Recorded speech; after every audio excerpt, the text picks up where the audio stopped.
নমস্কার বন্ধুরা, নিউজবাণী বাংলার নতুন একটি এপিসোড নিয়ে আমি চলে এসেছি আপনাদের সঙ্গে। বন্ধুরা, আর হাতে গোনা কয়েকটা দিন বাকি বিধানসভা নির্বাচনের। আর ফলে তো সবার মধ্যে একটা প্রশ্ন রয়েছে, কোন দল কেমন ফলাফল করতে পারে। আমরা প্রত্যেকটা জেলার সমীক্ষা কিন্তু আলাদাভাবে তুলে ধরছি শর্টস ভিডিওর মাধ্যমে, যাতে আপনাদের দেখতে আর বুঝতে সুবিধা হয়। আমরা রাজ্যটিকে বেশ কয়েকটা অংশে ভাগ করেছি, এসে ভাগ করে সেই ওই জেলাগুলির ফলাফল কেমন হতে পারে তা আমরা তুলে ধরছি। এই পুরো সমীক্ষাটি করেছে চুনাবি সার্ভে বলে একটি সংস্থা। তারা তাদের সামাজিক মাধ্যমে এই রিপোর্টটা প্রকাশ করেছে। আমরা সেই রিপোর্টটা আপনাদের কাছে তুলে ধরছি বিশ্লেষণ করার জন্য। এই সার্ভের সঙ্গে কিন্তু আমরা বা নিউজবাণী বাংলা জড়িত নই। চুনাবি সার্ভে এই সমীক্ষাটি করেছে। ঠিক আছে বন্ধুরা, আজ আমরা চলে গেলাম তো দুটো গুরুত্বপূর্ণ জেলাতে, সেটা হচ্ছে পূর্ব মেদিনীপুর এবং পশ্চিম মেদিনীপুর। পূর্ব মেদিনীপুর যদি জেলার নামটা বলি, প্রথমে কিন্তু শুভেন্দু অধিকারীর নামটা আসে, আর সেই নন্দীগ্রাম। ঠিক আছে বন্ধুরা, তা আমরা আজ শুরুটা পূর্ব মেদিনীপুর থেকেই করি। কেমন ফলাফল হতে পারে চুনাবি সার্ভে রিপোর্ট অনুযায়ী।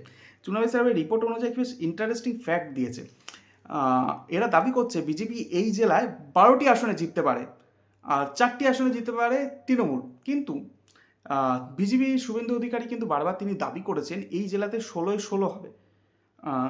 তবে এদের দাবি অনুযায়ী কিন্তু সেটা মিলছে না। মানে বিজেপি কিন্তু এখানে 12টিতে আটকে যাচ্ছে, তৃণমূলের তো লস হচ্ছেই, 4টি আসনে নেমে যাচ্ছে। ঠিক আছে বন্ধুরা, এর পরের জেলা চলে গেলাম পশ্চিম মেদিনীপুর। সেটাও কিন্তু একটা গুরুত্বপূর্ণ জেলা। সেখানে কিন্তু বিজেপি কাকে প্রার্থী করবে, বিশেষ করে খড়গপুর আসনটিতে দিলীপ ঘোষ না হিরণ, সেটা কিন্তু একটা মানে দ্বিধার মধ্যে রয়েছে, এখনও কিন্তু স্পষ্ট নয়। তাই এদের রিপোর্টে আমি নজর রাখছি। এদের রিপোর্ট অনুযায়ী কিন্তু বিজেপি পশ্চিম মেদিনীপুরে মারাত্মক ফল করবে। পশ্চিম মেদিনীপুরে বিজেপি সংগঠন কিন্তু অতটা শক্তিশালী নয়, তবে এরা দাবি করছে বিজেপি মারাত্মক ফল করবে।